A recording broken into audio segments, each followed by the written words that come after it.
Share हो गई होगी स्लाइड्स। यस सर होगी। ठीक है।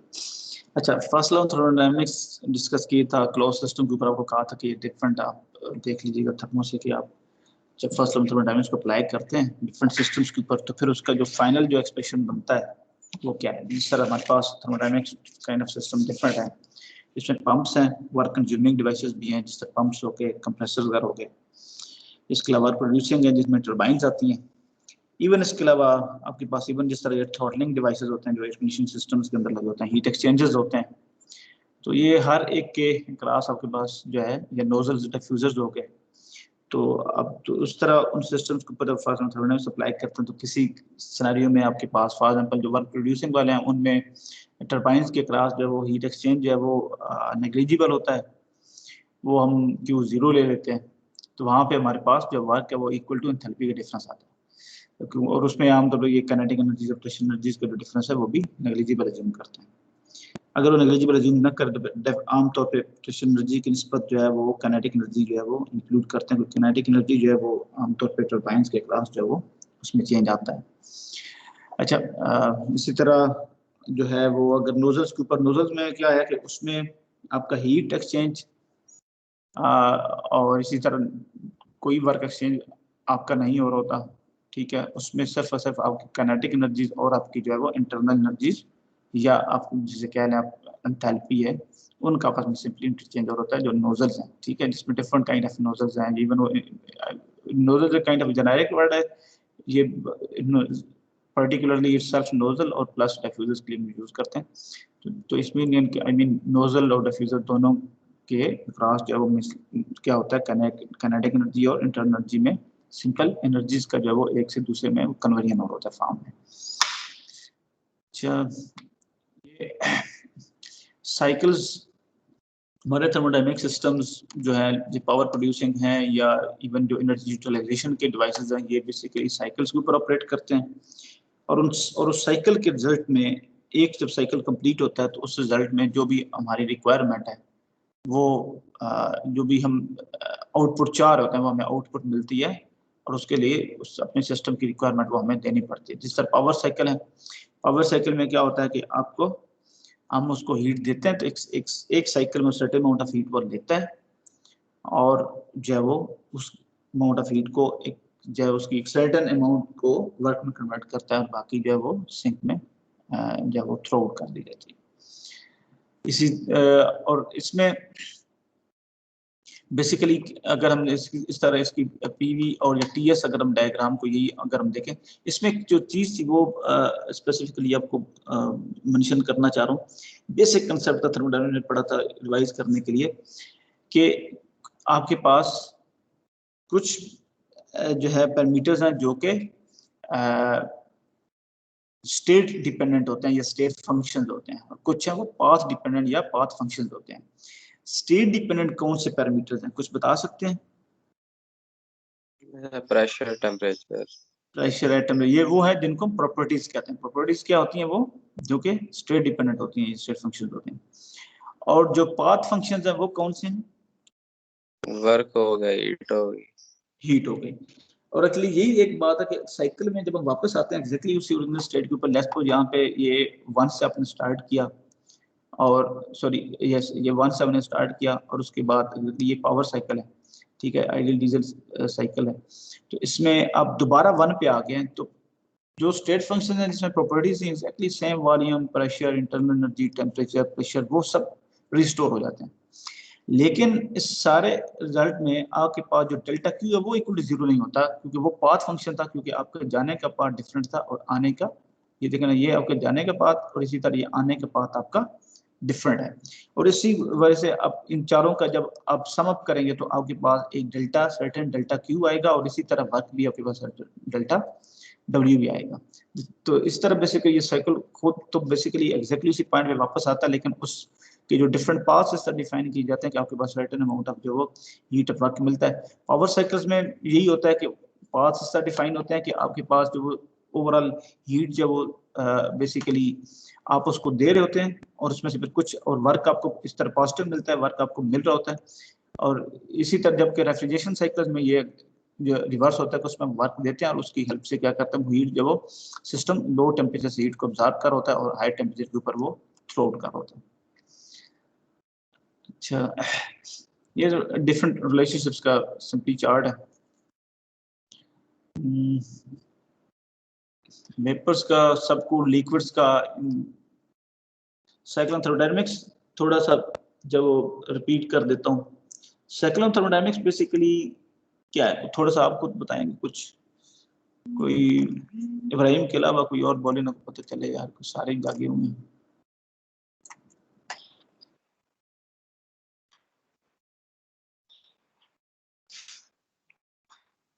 कोई और सर बोलो केल्विन यार। स्टेटमेंट बेसिकली हमारे कोई पास। इब्राहिम के अलावा कोई और।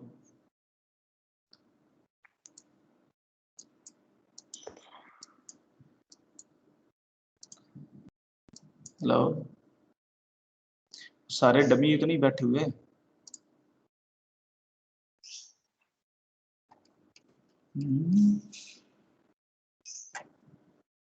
हेलो, चलो हाय भाई कर दो यार। Yes sir. गुड, और बोलो 42। जी सर। हाँ बोलो ना, साइक्लोन थर्मोडायनेमिक्स की यार स्टेटमेंट भूल गई हैं? जी सर याद है। बोलोगे यार फिर। सर एनर्जी ऐड या वो रिमूव नहीं होती, और जो बेसिकली एनर्जी सिस्टम की होती है वो प्रिजर्व्ड रहती है, इनिशियल स्टेट और फाइनल स्टेट।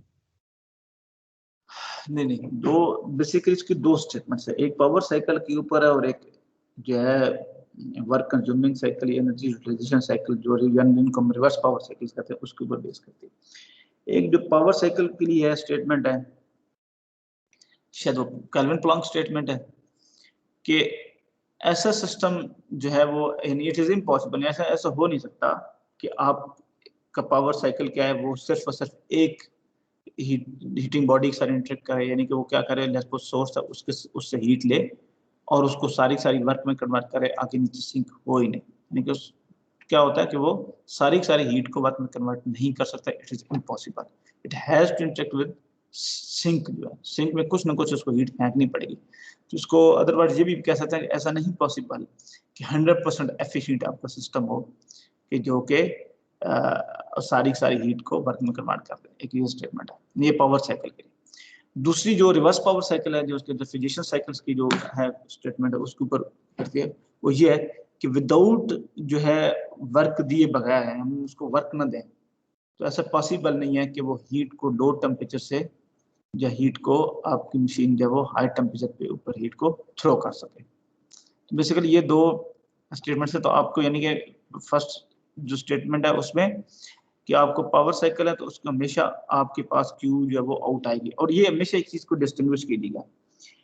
अब मुझे एक बात बताएं, अभी जो साइक्लोन थर्मोडायनेमिक्स जो कहता है कि आप जो हीट लेगा हीट इंजन, उसमें से जो भी हीट नीचे सिंक में वो जरूर फेंकेगा, ये कौन सी हीट होगी, ये लॉसेस में आएगी? ये सर एग्जॉस्ट हीट हमारी होगी, लॉसेस में ही जाती है ऐसे तो। इसमें आमतौर पर ना एक और चीज माइंड में रखिएगा, थोड़ा सा हम कंफ्यूज करते हैं। मसलन लेट्स सपोज, मुझे एक बात बताएं, कार्नट साइकिल है, उसकी एफिशिएंसी कितनी होती है? मैक्सिमम होती है सर। 100%। मैक्सिमम नहीं, कितनी मैक्सिमम होती कितनी होती है? 100%। 100%। हाँ इब्राहिम बोलो। जी सर। 100% होती है? 100 होती है सर, अगर आइडियल है हमारे पास 100 ही है।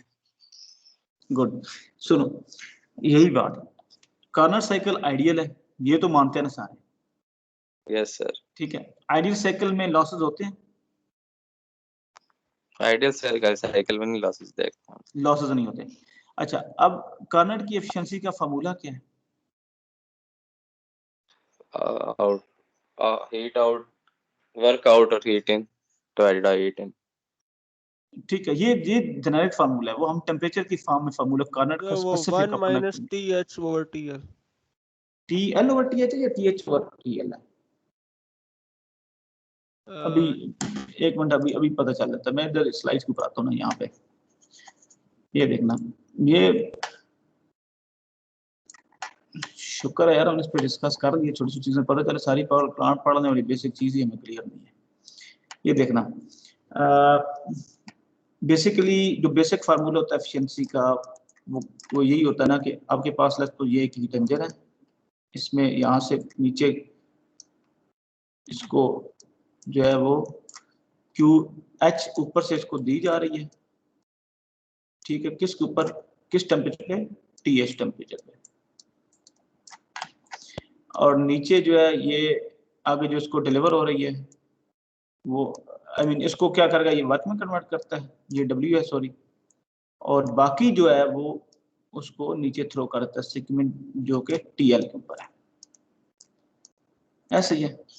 अच्छा, अब बेसिक सिंपल फार्मूला तो ये है आपके पास कि जी जो वर्क आपने प्रोड्यूस किया है एफिशिएंसी का डिवाइडेड बाय रिक्वायरमेंट, रिक्वायरमेंट क्या थी यहाँ पे QH था, और यहाँ से ये W वर्क हमारे पास कितना था, QH माइनस QL आता है, वो हमारे पास आता था QH minus QL divided by क्या होगा, QH होगा।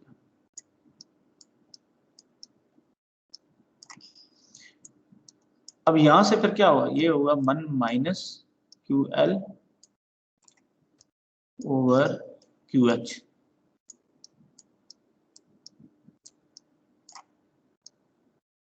ठीक है।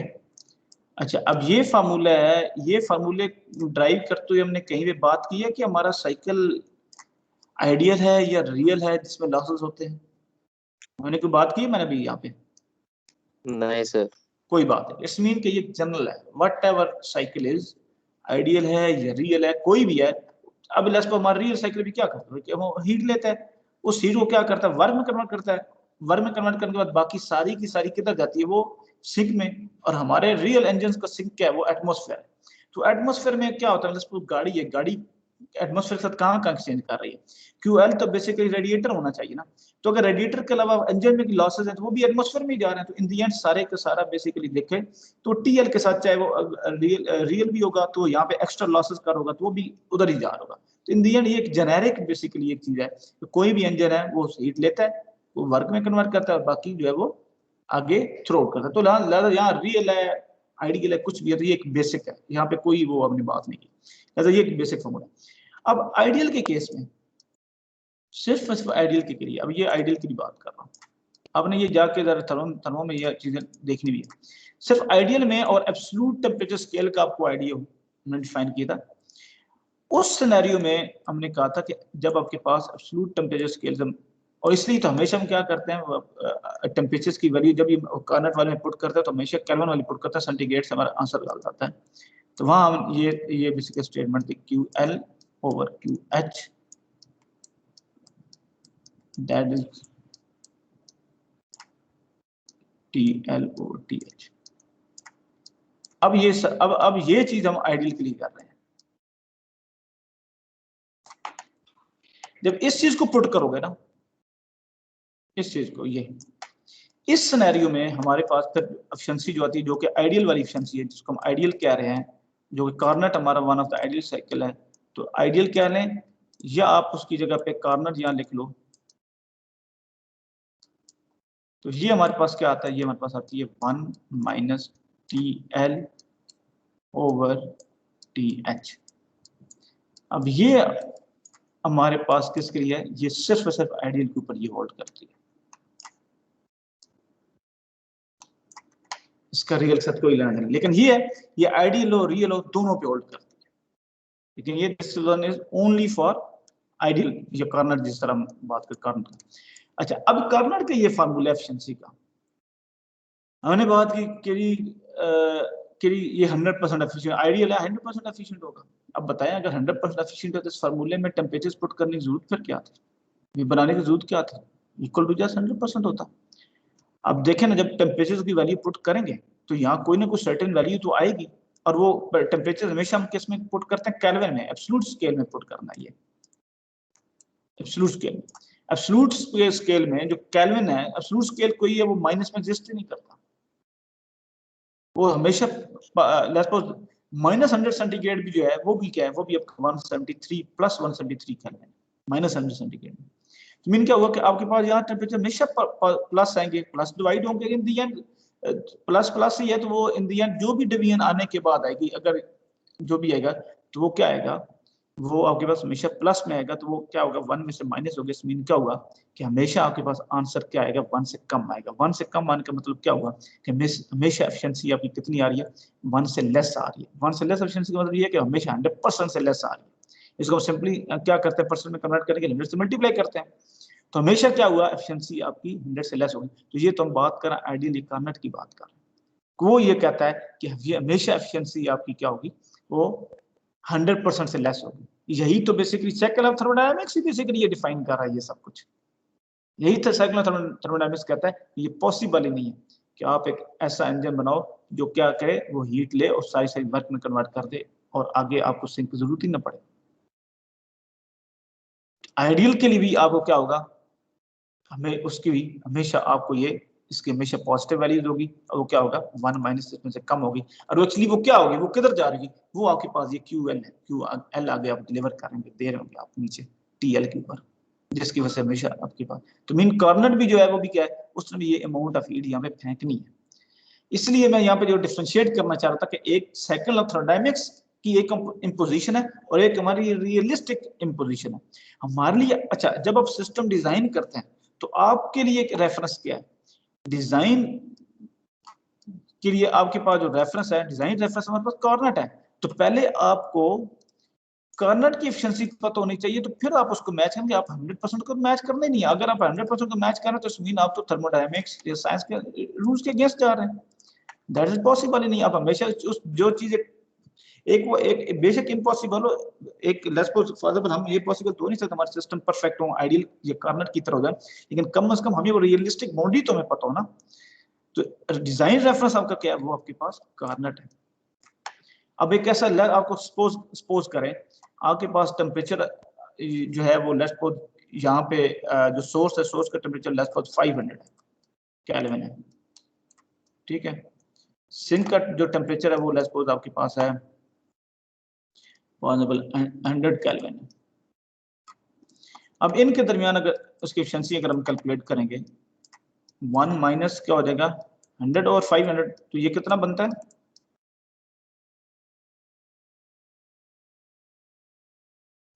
ये कितना बनेगा, तो ये 1/5 आ जाएगा और ये 0.2 आएगा, 0.2 है। तो मीन क्या हुआ कि ये 0.8, यानी कि अगर आपके पास 80% एफिशिएंट, कि अगर आपके पास सोर्स जो है, जो हीट सप्लाई आप कर रहे हैं। अब रियल सिस्टम में क्या होता है, रियल सिस्टम भी में क्या होता है कि आप ऑयल या कोई भी फ्यूल बर्न करते हैं तो आप अंदर let's suppose for example steam produce कर रहे हैं या फॉर एग्जांपल गैस टरबाइंस हैं, जिस तरह वहां कंबशन करवा रहे हैं, तो जो कंबशन चैम्बर में जो मैक्सिमम जो टेम्परेचर आप अचीव कर रहे हैं वही तो आपके पास ये TH टेम्परेचर है।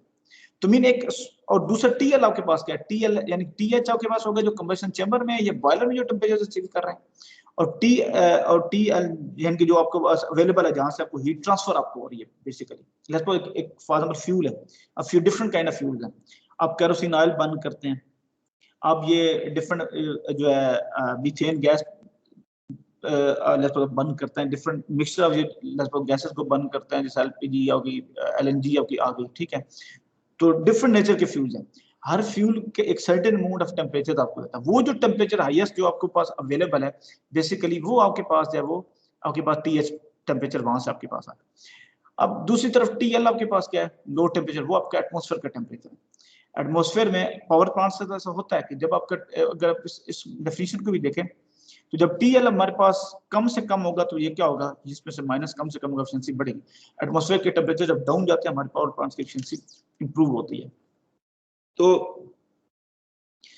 तो मीन क्या हुआ कि अब लेट्स सपोज आपके पास ऐसा सोर्स था कि अब यहाँ पे 500 केल्विन आपको अवेलेबल था और यहाँ 100 केल्विन के ऊपर आप एग्जॉस्ट कर रहे थे, तो वहां पे कार्नर की एफिशिएंसी भी 100 सॉरी उसकी भी 100% नहीं है, उसकी भी 80% है।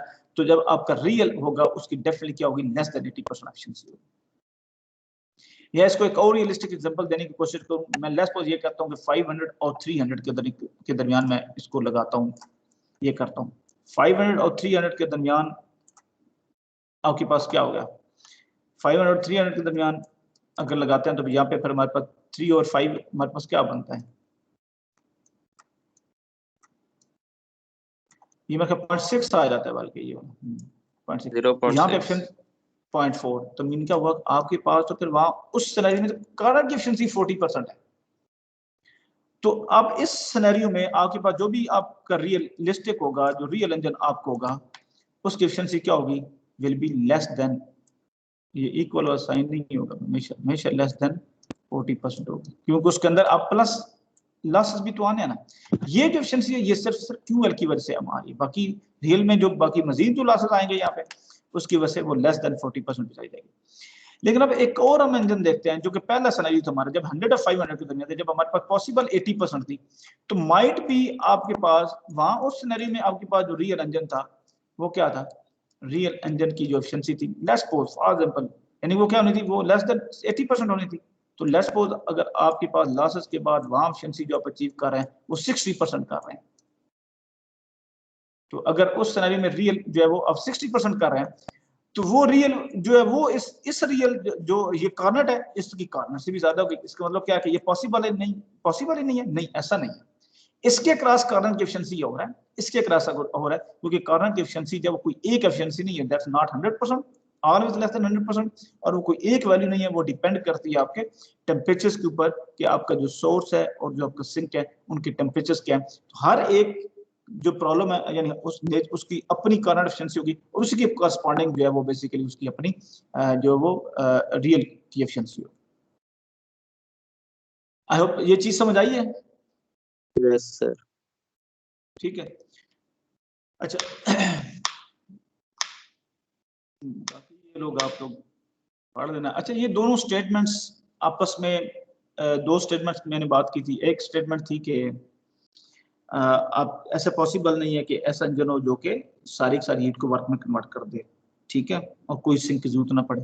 दूसरी स्टेटमेंट थी कि ऐसा पॉसिबल नहीं है कि आप वर्क जो है उसको दिए बगैर खुद ही हीट को जो है वो नीचे से यानी कि हीट लो टेम्परेचर से हीट लें और हाई टेम्परेचर आप दे दें। ये दो स्टेटमेंट, तो दोनों स्टेटमेंट्स का एग्जैक्टली मीनिंग सेम है।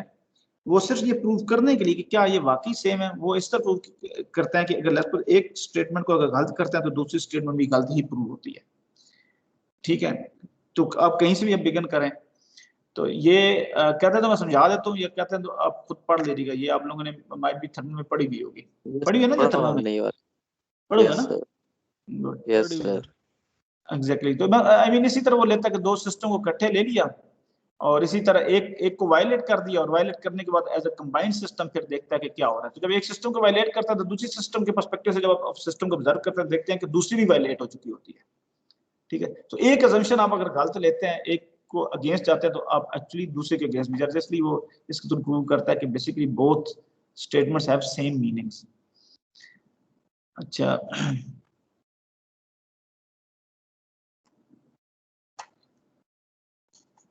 ये शेयर करता हूँ।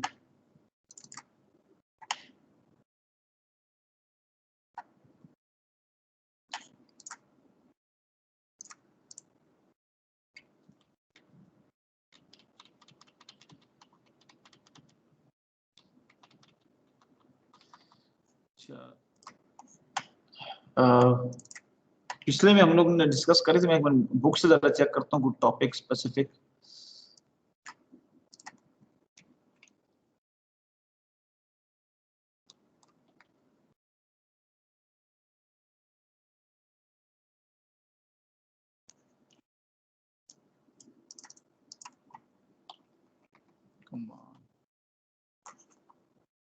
हैंग भी हो जाता है।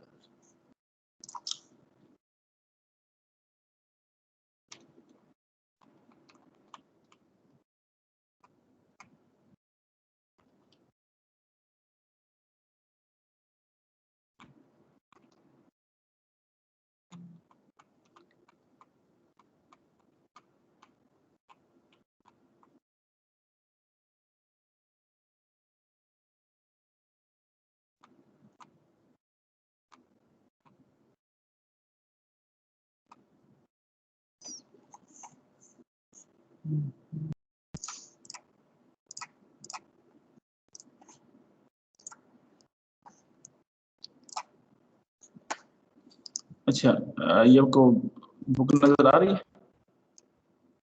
Yes sir. ठीक है। अच्छा, रिवर्सिबिलिटी का कंसेप्ट वगैरह है, रिवर्सिबिलिटीज और इरिवर्सिबिलिटीज, फिर एंट्रोपी, यस ये हमने डिस्कस किया है एंट्रोपी के ऊपर। तो सर ये हमने एक दफा जब हमने आपने सब्जेक्ट पढ़ाया था तो एंड पे हमने एंट्रोपी को जल्दी जल्दी में देखा था क्योंकि टाइम हमारा थोड़ा कम रह गया था। अच्छा, एंट्रोपी भी हमने नहीं डिस्कस किया हुआ तो खास। नहीं डिटेल में नहीं किया हुआ सर, बस उसकी जनरल इक्वेशन देखी थी एस वाली और ठीक है, बस। ठीक है। अच्छा, रिवर्सिबिलिटीज तो यार आपने बहुत डिस्कस की, ये तो मुझे लगता है यार, क्योंकि रिवर्सिबिलिटी डिस्कस ना कर तो फिर थर्मोडायनेमिक्स याद है कुछ? इरिवर्सिबिलिटीज और reversibilities. Yes sir, yes sir. अच्छा, इरिवर्सिबिलिटीज क्या है? रिवर्सिबिलिटी सर, ये सिर्फ जी जी रिवर्सिबिलिटी का वो प्रोसेस हो गया जो वापस ओरिजिनल स्टेट पे रिटर्न हो सकता है, जिस तरह पिस्टन कंप्रेस किया वापस अपनी जगह पे आ गई। जबकि रिवर्सिबिलिटी वो चीज जो अंडर जो डन हो गई दोबारा चेंज नहीं हो सकती, एंट्रोपी को उसने इंक्रीज कर दिया। ऐसे तो सारे प्रोसेस रिवर्सिबल ही होते हैं रियल लाइफ के अंदर, लेकिन एंट्रोपी मतलब इंक्रीज की रिजल्ट होती है उसमें। प्योरली हमारे पास आइसेंट्रोपी या रिवर्सिबल नहीं होते। एंट्रोपी किसकी इंक्रीज हो जाती है रियल में? पूरी यूनिवर्स की अगर हम एग्जांपल सिस्टम पूरा जो देख रहे हैं। ठीक है। अच्छा, इसकी ना बड़ी अच्छी एक एग्जांपल है, मैं बल्कि इधर ही शेयर कर यहीं पे आता हूँ। एक कॉर्नर सर्कल था इधर,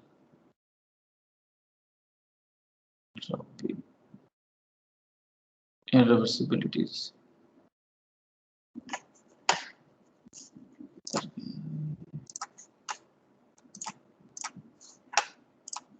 हाँ जी, इसके ऊपर।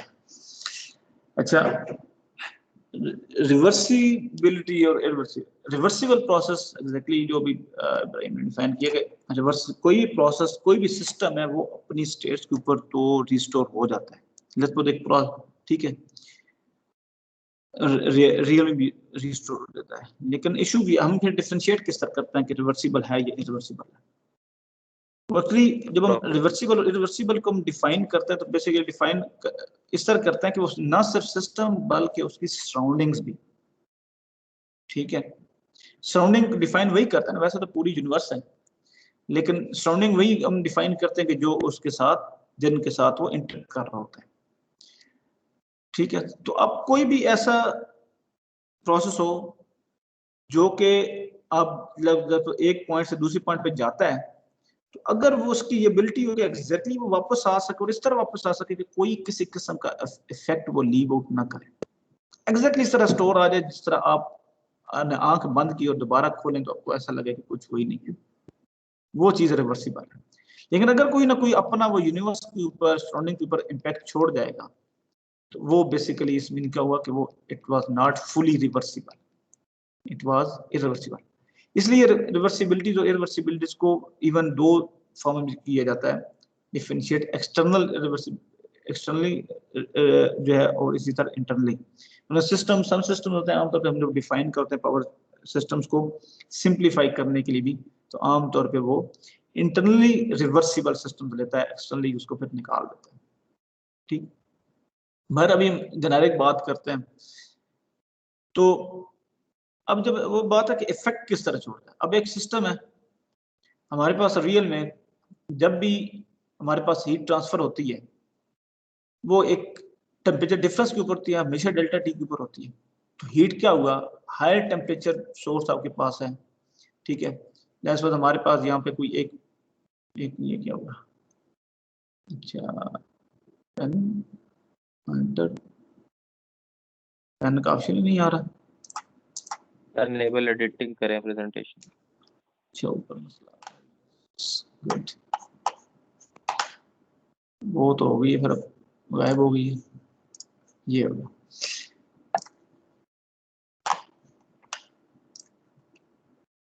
अच्छा, अब जिस तरह हमारे पास कोई भी ये एक ब्लॉक है, इसका टेम्परेचर जो है वो लेट्स सपोज 100 सेंटीग्रेड है, और एक ये ब्लॉक है, इसका टेम्परेचर लेट्स सपोज 50 सेंटीग्रेड है।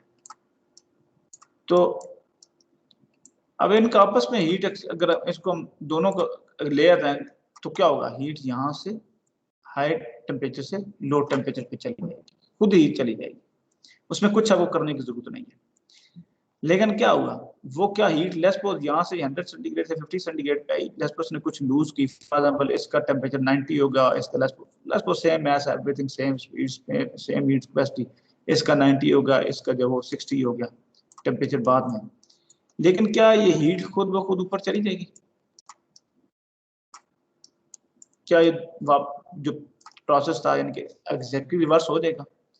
हाँ, इनको वापस रिस्टोर हम जरूर कर सकते हैं। किस सर कर सकते हैं? ये 40 से 50 पे दोबारा ला सकते हैं, इसको 100 पे ला सकते हैं। कैसे कर सकते हैं? मैं यहाँ पे दरमियान में एक क्या करूँ, एक रेफ्रिजरेशन सिस्टम लगाऊं, और रेफ्रिजरेशन सिस्टम को क्या करना, मुझे वर्क देना पड़ेगा जिसकी मदद से वो क्या करेगा, यहाँ से जो हीट ऊपर से नीचे ट्रांसफर होती है, सॉरी ये 60 रखना, ऊपर से नीचे इतनी हीट को क्या करे, यहाँ से वो फिर ऊपर ट्रांसफर कर देगा, सॉरी ट्रांसफर कर देगा। लेट्स सपोज 10 किलो जूल होती, फॉर एग्जांपल 10 किलो जूल होती, तो ऊपर कर देगा, तो ये दोबारा 50 और 100 पा जाएंगे। लेकिन क्या हुआ, with help of work, work कहाँ से है, वो सराउंडिंग से है। वो सराउंडिंग से आपने एक बार ले लिया और वो यहाँ पे कंज्यूम हो गया वर्क वो वाला। और वो वर्क किधर कंज्यूम होता है कि लेट्स सपोज आपने 10 किलो जूल ऊपर भेजनी थी ना, यहाँ से निकालनी थी, तो आप उसी सूरत में फिर आप क्या करते हैं कि आपको जो है 10 किलो जूल तो इसने इधर से निकाली, लेकिन प्लस वो क्या होता है कि वो जो एक्स्ट्रा हीट थी, फॉर एग्जांपल ये जो वर्क ये भी हीट में कन्वर्ट होता है, वो इन दी एंड वो आपको दोबारा सराउंडिंग में मिलेगी, क्योंकि आपने इनको तो दोबारा उधर ही स्टोर करना, वही वाली हीट निकाल के ऊपर फेंकनी। लेकिन जो ये डब्ल्यू हीट में कन्वर्ट होगा वो सराउंडिंग, तो लेदर सराउंडिंग से क्या हुआ, सराउंडिंग से वर्क गया और सराउंडिंग को हीट जो है वो बेसिकली सराउंडिंग को मिल गई। तो सराउंडिंग जो है वो अब क्या है, अब उससे वर्क कम हो चुका है, हीट उसके पास हो चुकी है। और वही जो सेम अमाउंट ऑफ हीट है, अब अगेन वही वाली बात, वही सेम हीट वही सेम वर्क में कन्वर्ट हो ही नहीं सकती, सारी हीट को तो वर्क में कन्वर्ट ही नहीं कर सकते। तो मीन क्या है, यही तो आपको कहता है आपका सेकंड लॉ ऑफ थर्मोडायनामिक्स की जो फर्स्ट स्टेटमेंट थी। तो मीन क्या हुआ कि अगर सेकंड स्टेटमेंट को उस पॉइंट उसमें अगर देखें, तो सेकंड स्टेटमेंट को अगर मैं वायलेट नहीं करा तो ये भी फिर वायलेट नहीं होगी। अगर इसको मैं वायलेट करूं तो फिर तो ये भी वायलेट हो जाती है। तो अगर रिवर्सिबिलिटी के पर्सपेक्टिव हम देख रहे हैं, तो क्या होगा कि इसको वापस लेके आने के लिए आपको वर्क सराउंडिंग से देना पड़ेगा। लिहाजा क्या हुआ, सराउंडिंग ने वर्क लूज किया। जो सराउंडिंग ने वर्क लूज किया है, इसमें क्या हुआ कि अब वो जो भी ये प्रोसेस हुआ था, ये इरिवर्सिबल हुआ था जब इस टेम्परेचर डिफरेंस के ऊपर जब हीट ट्रांसफर हुई थी। तो जब क्या हुआ कि आपके पास डेल्टा टी के ऊपर जो हीट ट्रांसफर है वो भी आपके पास क्या वो इरिवर्सिबल प्रोसेस है। दूसरा, इसके अलावा आपके पास प्रेशर डिफरेंस हो दो केबल्स के दरमियान, तो क्या होगा, आपके पास वो भी इरिवर्सिबल होगा। जब भी प्रेशर डिफरेंस होता है, उस प्रेशर डिफरेंस को हम यूटिलाइज कर सकते हैं। ठीक, अच्छा, फ्रिक्शंस हमारे पास है, फ्रिक्शन हमारे पास इरिवर्सिबिलिटी से लेके आती हैं। फ्रिक्शंस की फॉर्म में क्या होता है, फ्रिक्शन से एक्चुअली होता क्या है कि जो वर्क हम प्रोड्यूस कर सकते, तो वो वर्क हम प्रोड्यूस नहीं करते, बल्कि वही जितनी वो कंप्रोमाइज आता है वर्क में, वो बेसिकली क्या होता है, वो फ्रिक्शंस की वजह से हीट में कन्वर्ट हो चुका है। लेकिन जितना वो हीट में कन्वर्ट हुआ है, वो सारे का सारा में वर्क में दोबारा मिल तो नहीं सकता। वही बात जो हमने बात की थी फर्स्ट जो है वो स्टेटमेंट है थर्मोडायनामिक्स की, कि वो हीट सारी से वर्क में कन्वर्ट नहीं। अगर अगर वो हो सकती होती, फिर तुम्हारा रिवर्सिबिलिटी का मसाइल ही खत्म हो चुके। तो ये अगेन हमारे पास इसी तरह जो फ्रिक्शन है, तो ये डिफरेंट हमारे पास सोर्सेज हैं जो कि हमारे जो रियल प्रोसेसेस को इरिवर्सिबल बनाती हैं। रिवर्सिबिलिटी जो है वो जस्ट एक आइडियल है, ठीक है, परफेक्ट है। तो रियलिटी में जो है वो हमारे प्रोसेसेस जो है वो हमारे क्या वो इरिवर्सिबल है।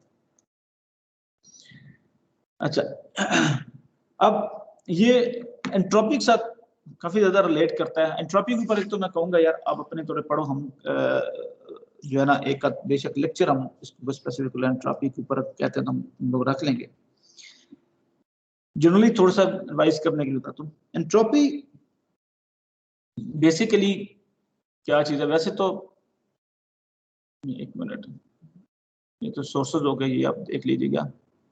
ट्रांसफर इसी तकरीबन थ्रॉटलिंग है, मिक्सिंग।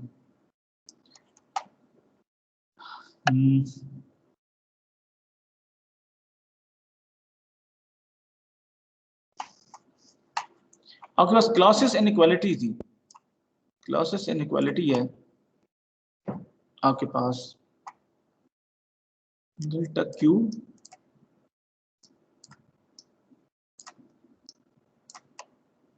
ये सिंपल क्यू ओवर ds क्या लें ये थी, और ये किस के पास आती है बल्कि delta s, sorry delta s, ये क्लासेस इनइक्वालिटी है और ये अप्लाई होती है रिवर्सिबल प्रोसेसेस के केस में।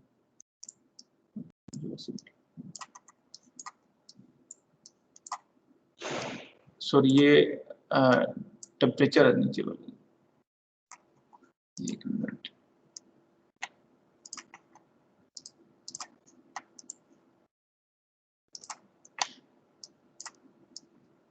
ये मान अच्छा हिंदी चले मैथमेटिकल एक्सप्रेशन इसके बारे में बाद में आते हैं। अच्छा एंट्रोपी को बेसिक हम डिफाइन करते हैं डिसऑर्डरनेस से डिफाइन करते हैं, ठीक है, disorderness of the system. Entropy जब बढ़ती है मीन क्या हुआ कि डिसऑर्डरनेस आपके पास बढ़ रही है। अभी डिसऑर्डरनेस के साथ ही हम चलें उसको रिलेट करते हैं। फॉर एग्जांपल इसकी बड़ी सिंपल सी एग्जांपल दी जाती थी कि जिस तरह के बाद डिफरेंट बॉल्स हों डिफरेंट कलर्स की, आपने क्या किया, वो सपोज आपके पास पहले अलहदा पड़ी है, व्हाइट बॉल्स अलहदा पड़ी हैं, ग्रीन अलहदा पड़ी हैं, रेड अलहदा पड़ी हैं, ठीक। उसके बाद जब आप उसको मिक्स कर देते हैं, मिक्स करने के बाद हम बात करते हैं कि जी अब वो रेंडमली एफएसआरडी बीच में जो है वो अब उनकी पोजीशन टोटली चेंज हो चुकी है, कहीं पे वाइट है, कहीं पे रेड है, कहीं पे ब्लू है, वो सेपरेट नहीं है, वो मिक्स हो चुकी हैं, ठीक है। वो एक रैंडम जो है काइंड ऑफ स्ट्रक्चर उनका बना हुआ है। अच्छा अब इस से हम क्या है कि अब इसको हम वापस तो नहीं लेके आ सकते, इसको वापस लेके आने के लिए आपको एफर्ट करनी पड़ेगी। एफर्ट वही तो वर्क था जिस तरह हमने पहले बात की थी।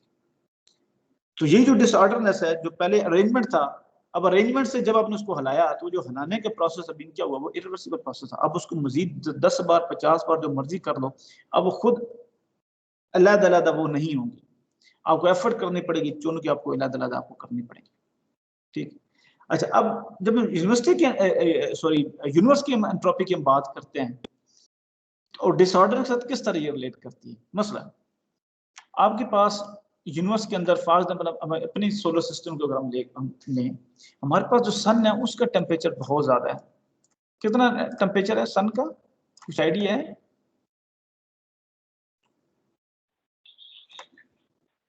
बता रही है सर उसकी सरफेस का 6000 डिग्री सेल्सियस है। 6000 डिग्री सेल्सियस है सरफेस का उसकी सरफेस का। अच्छा तो मकसद ये हमारे पास लगभग सन हो गया, ठीक है। इसी तरह ये हमारे पास अर्थ है या बाकी भी कोई भी और जो भी डिफरेंट सिस्टम का तो इसी तरह यूनिवर्स के अंदर डिफरेंट टेम्परेचर्स के ऊपर डिफरेंट बॉडीज है और ये हीट रेडिएट करते हैं। और वो पता है ना अर्थ भी रेडिएट करती है, ग्रीन हाउस गैस इफेक्ट का इशू यहाँ पे आता है कि इन हो रही है गैस, जो हीट इन हो रही है लेकिन यहाँ से जब आउट नहीं हो रही, ग्रीन गैसेस ट्रैप कर रही है, इसके इशू भी आ रहे हैं।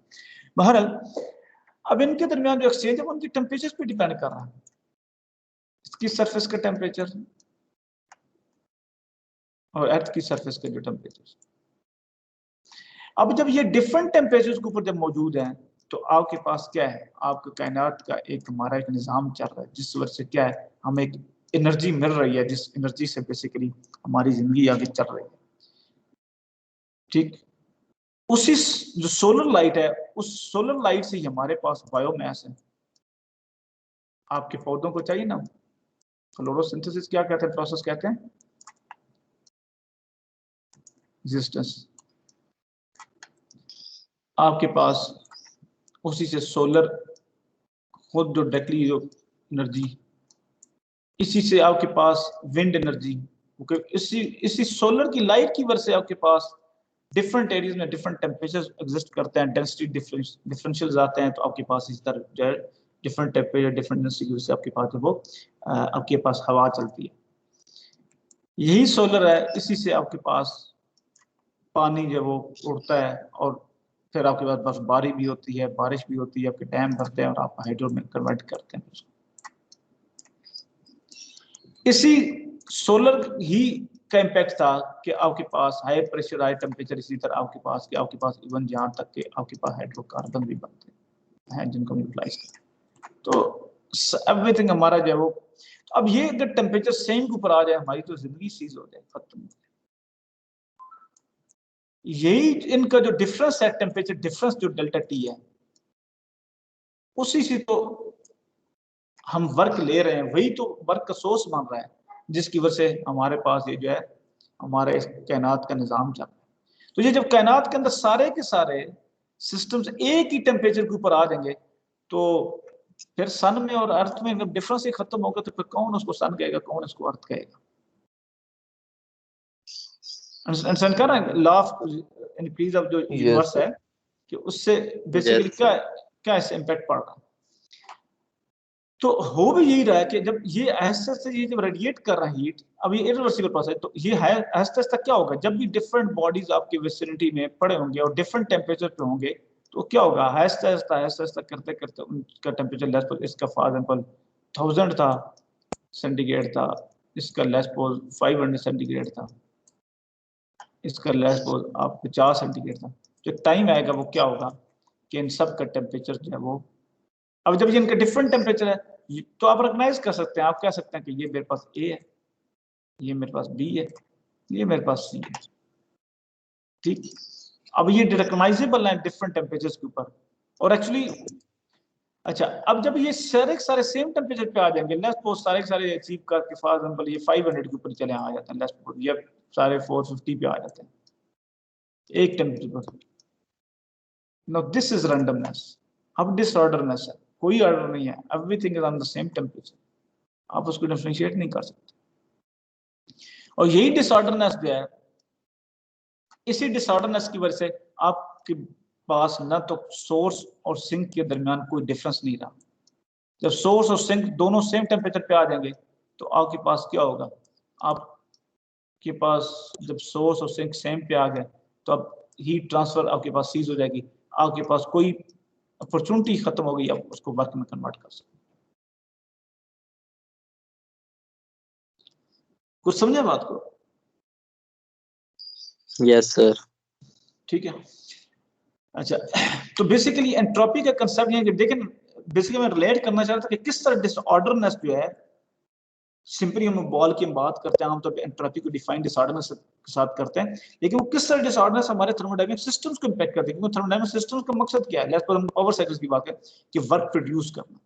तो जब वो डिसऑर्डरनेस आती जा रही है, तो आपकी वर्क प्रोड्यूस करने की जो कैपेसिटी, जो अपॉर्चुनिटीज हैं, वो लूज करते जा रहे हैं। आपके पास जो टेम्परेचर कम होते जा रहे हैं, आपके पास डेल्टा टी डिफरेंशियल सोर्स और सिंक दरमियान जो कम होता जाएगा, आपके पास जो एफिशिएंसी करंट एफिशिएंसी डाउन होती जाएगी, ताकि यहाँ तक कि जब सेम पे आ जाएंगे टोटली सीज हो चुका होगा। तो मीन क्या, तो इस मीन क्या हुआ कि एंट्रोपी बढ़ने का मतलब यही है कि आप हम अपॉर्चुनिटीज को भी लूज कर रहे हैं। जिस तरह ये लास्ट वो हमने इधर नहीं बनी, उस पहले बनाई थी पिछली साइड के ऊपर, कि वो हमारे पास जो वर्क है वो बेसिकली जिस तरह हीट में प्रोड्यूस हो गया हमारे इरिवर्सिबिलिटीज की वजह से, तो वो फिर हीट सारी वर्क में कन्वर्ट नहीं की जा सकती। तो मीन क्या हुआ, आपने एंट्रोपी बढ़ा दी जब कोई भी। अच्छा, एक और चीज के साथ थोड़ा सा रिलेट करो, एंट्रोपी के ऊपर फिर हमने एक और बात की थी। एंट्रोपी जो है, इसमें जब हम कहते हैं ना एंट्रोपी इंक्रीज होना, यानी कि एंट्रोपी इंक्रीज हो सकती है, एंट्रोपी प्रॉपर्टी है भाई, लेकिन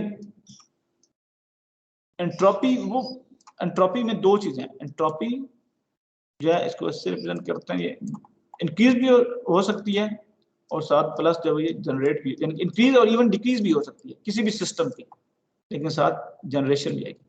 ओवरऑल यूनिवर्स की एंट्रोपी हमेशा कोई भी प्रोसेस हो, हमेशा ओवरऑल यूनिवर्स की जो एंट्रोपी है वो हमेशा, कोई भी प्रोसेस होगा उसकी एंट्रोपी जो है, अगर हम आइडियल अज्यूम कर रहे हैं तो इसमें क्या होगा कि उसकी एंट्रोपी में कुछ चेंज नहीं आ रहा, लेकिन अगर उसमें जो है वो रियल है तो क्या होगा, उसकी वजह से एंट्रोपी में चेंज आएगा, और वो चेंज क्या होगा, वो हमेशा यूनिवर्स की एंट्रोपी बढ़ेगी। ठीक है, तो चले मैं ये एक कॉल ये इधर से, तो नेक्स्ट टाइम इंशाल्लाह इसी से हम स्टार्ट करेंगे, इसके ऊपर इंशाल्लाह एंट्रोपी को हम लोग इंशाल्लाह मजीद हम थोड़ा डिस्कस करेंगे। ठीक है, ठीक है सर। तो अपना ख्याल रखिएगा इब्राहिम, जरा अटेंडेंस ज्यादा ले लो,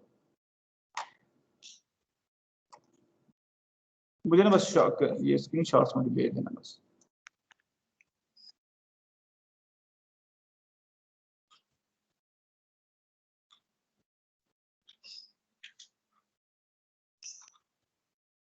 ले लिया सर।